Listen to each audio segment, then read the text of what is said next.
बेटियों की शादी होती है, उस पिता से पूछो महाराज कितना खर्च करना पड़ता है उसको, 10-20 लाख रुपए, न जाने कहां से कर्जा करेगा, पूरे जीवन भर कमाई। इसलिए लोगों की इच्छा होती बेटी ना हो घरों में, बेटे ही बेटे हों, बेटे ही बेटे हों, बेटे ही चाहिए।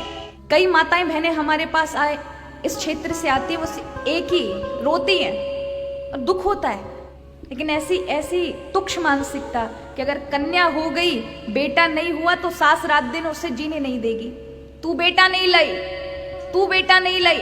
उस सास को सोचना चाहिए वो भी तो कन्या थी, वो भी तो किसी की बेटी है। अगर कन्या होगी तो क्या अपराध है महाराज? कौन कहता है कि बेटियां नहीं संस्कार आगे नहीं वंश को चलाती? अरे जिस घर में कुल में कन्यादान ना हो, कन्या ही ना हो, वो माता पिता को नरक से कोई नहीं छुड़ा सकता। वहां कन्या का होना परम आवश्यक है।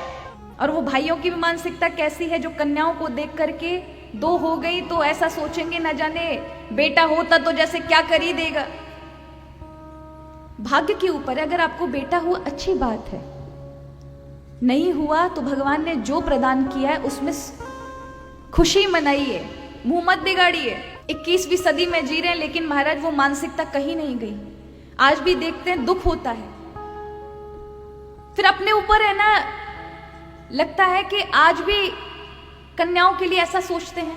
एक बहना आकर रो रही थी कि 3 बेटियां हैं, एक भी बेटा नहीं। दीदी मुझे बेटा दे दो, आशीर्वाद दे दो, मुझे बेटा हो जाए। मैंने कहा भाग्यशाली, 3 बेटियां तो हैं।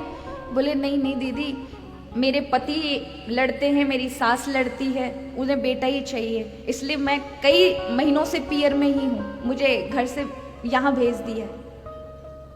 बताइए ऐसी मानसिकता वाले क्या ही करेंगे?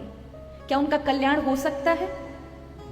जो कन्याओं के लिए ऐसी भावना रखते हैं, उनका उद्धार नहीं। उनके अगर कोई संतति भी होगी तो ऐसी संतान पैदा होगी पुत्र के रूप में कि उन्हें इतना कष्ट मिलेगा कि उन्हें फिर कन्याओं के गुण दिखाई पड़ेंगे।